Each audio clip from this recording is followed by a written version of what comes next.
So we have a new paper by Daniel Archer. I don't want to steal his thunder with this paper, but I'll go ahead and state the title of it. Stellar Metamorphosis and the Second Law of Thermodynamics. It says here in the abstract, stellar metamorphosis obeys the second law of thermodynamics.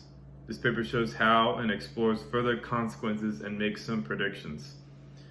I don't want to steal his thunder, but for those who might be interested in it, the point of this paper is to make predictions on the internal temperature of a star as it evolves.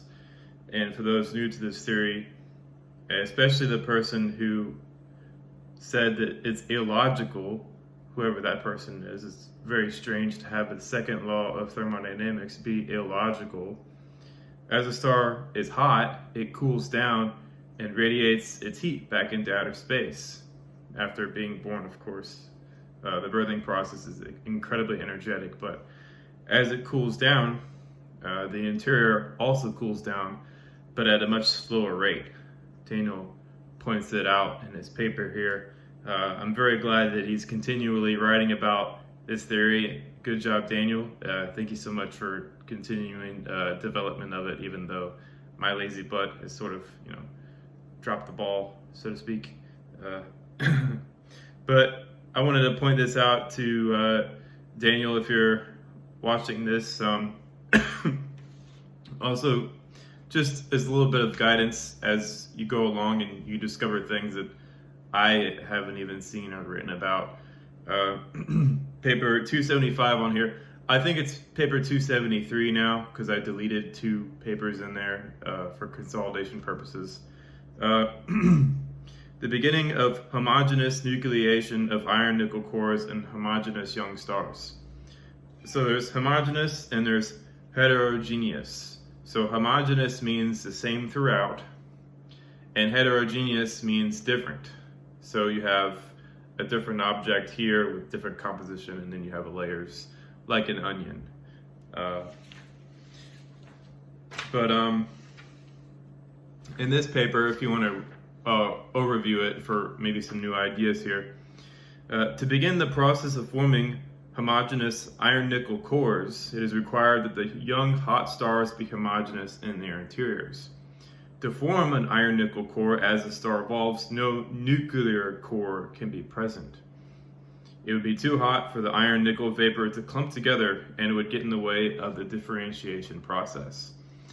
And I don't want to read this paper out completely, just to keep in mind, to really hammer home the idea that stars are not fusion reactors as per 1920s to 1970s theorizers.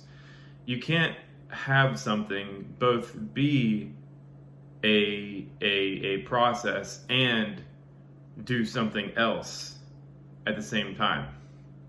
I don't know how to put that into analogy, but the star cannot be both a fusion reactor in its core and form an iron-nickel core at the same time. The iron-nickel core would get in the way. It would prevent any nuclear process from occurring. And that's the whole point for that paper. You have a homogeneous young star, and it collects the iron, as you've discussed in this paper, as a plasma, and that plasma cools and condenses in the interior of the star after it's been purified and whatnot. And iron-nickel plasma, I should say. I'm a little bit shaky on the actual process itself, but you definitely need a nucleation type process. So a very large asteroid probably makes it all the way into the interior of the star and seeds the beginning of the core formation. So that's where I was going with that.